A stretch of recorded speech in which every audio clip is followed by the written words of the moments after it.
Hi అండి, welcome back to our channel Amala vlogs 121. ఎలా ఉన్నారు మీరంతా? నేనైతే చాలా బాగున్నా. మీరు కూడా బాగుండాలని కోరుకుంటున్నా. నేను ఆల్రెడీ చెప్పాను కదా, నా దగ్గర ఉన్న సిల్వర్ రింగ్స్ గురించి ఒక లాంగ్ వీడియో చేద్దామని. దాని గురించే మాట్లాడుకుందాం. ఈరోజు వ్లాగ్ ఒక ఈవినింగ్, ఒక ఫుల్ డే అనమాట. టోటల్గా 2 days వ్లాగ్ అనమాట ఇది. అంతకుముందు నా దగ్గర సిల్వర్ రింగ్సే లేవన్నమాట. ఉండే 4 గోల్డ్వే ఉన్నాయి, కానీ సిల్వర్దే లేదు.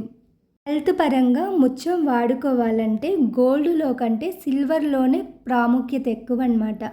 మనమేదో తెలియక గోల్డ్లో మాత్రమే పెట్టుకోవాలి అని ఫీల్ అవుతాం కదా, అది కరెక్ట్ కాదనమాట. మనం జాతకరీత్యా వాడే స్టోన్స్కి ఏ లోహం మాత్రమే సూచిస్తారో ఆ లోహాన్ని మాత్రమే యూజ్ చేసుకొని ఆ రింగ్ పెట్టుకోవాలి. అలాంటప్పుడే మనకి సత్ఫలితాలు వస్తాయన్నమాట. ఈ రింగ్ నేను ఆరోగ్యం కోసం పెట్టుకున్నాను. చిన్నప్పటి నుంచి సైనస్తో కొంచెం బాగా బాధపడుతూ ఉంటాను. చిన్నప్పటి నుంచి ముత్యం ఉంది, కానీ సిల్వర్లో ముత్యం లేదు. ఇది నేను లాక్డౌన్ టైంలో చేపించాను తెలుసుకొని. నాకు ఎన్ని క్యారెక్టర్లు కావాలో అట్లా ల్యాబ్ సర్టిఫైడ్తో చేయించుకున్నాను అనమాట. అప్పటి నుంచి నా ఆరోగ్యం కొంచెం బెటర్గానే ఉంటుంది. అంతకుముందు నేను ఫేస్ చేసిన ప్రాబ్లమ్స్ నేను ఇప్పుడు ఫేస్ చేయటం లేదు. ఇవి అందరికీ సూట్ అవుతాయి అనను, నాకు మాత్రం సూట్ అయ్యింది అంతే. నేను దేని గురించి అయినా తెలుసుకోవటం మొదలు పెడితే చాలా డీప్గా తెలుసుకుంటానన్నమాట. చాలామందికి ఒక అపోహ ఉంటుంది, స్టోన్స్ పెట్టుకుంటే మన జీవితాలు మారిపోతాయా అని. ఖచ్చితంగా మారుతాయి. ఎందుకో తెలుసా? మనం పుట్టిన జాతకరీత్యా కొన్ని స్టోన్స్ మనల్ని పెట్టుకోమని చెప్తారు కదా, అవి పెట్టుకునే విధంగా పెట్టుకుంటే ఖచ్చితంగా మారుతాయి అన్నమాట. మనకి ఏదైనా ఒక స్టోన్ పెట్టుకోమని చెప్పినప్పుడు దానికి వెనక హోల్ ఉండేలా చేయించుకోవాలి. ఆ స్టోన్ డైరెక్ట్గా మన స్కిన్కి కొంచెం తగిలేలాగో లేదా కొంచెం గ్యాప్ ఉండేలాగో చూసుకోవాలన్నమాట. సూర్యకిరణాలు ఆ స్టోన్లో నుంచి మన స్కిన్కి వెళ్ళి అక్కడ ఉండే నాడులు యాక్టివేట్ అవుతాయి.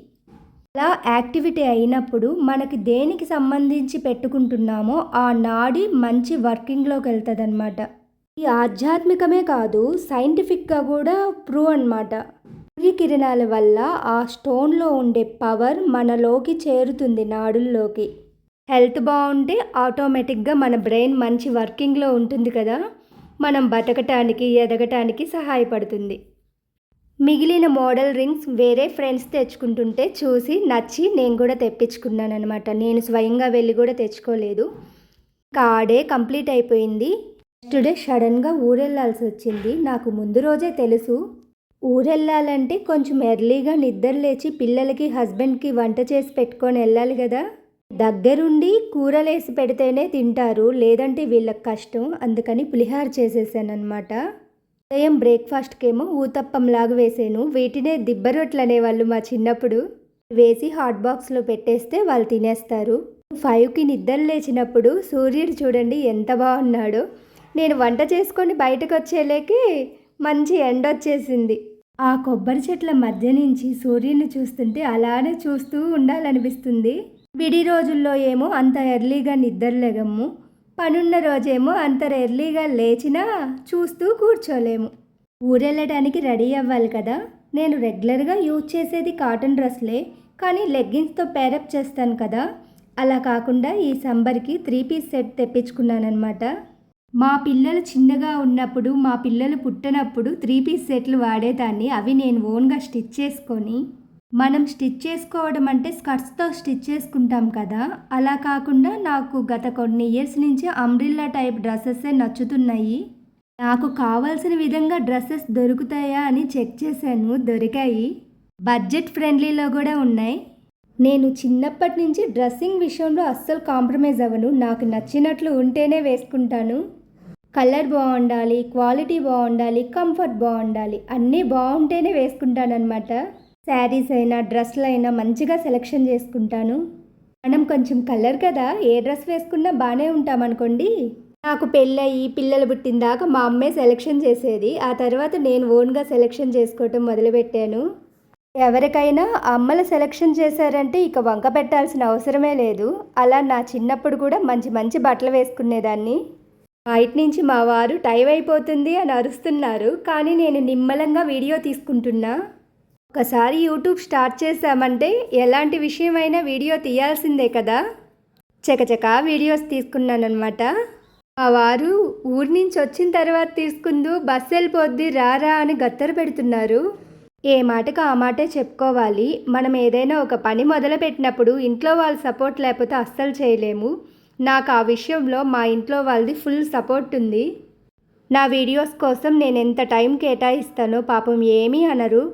కొన్ని సరదా షార్ట్స్ చేస్తుంటాను కదా, ఆ సరదా షార్ట్స్కి అయితే ఇది చెయ్యి అది చెయ్యి ఎక్స్ప్రెషన్ అలా పెట్టు ఇలా పెట్టు అని కూడా చెప్తారు నాకు.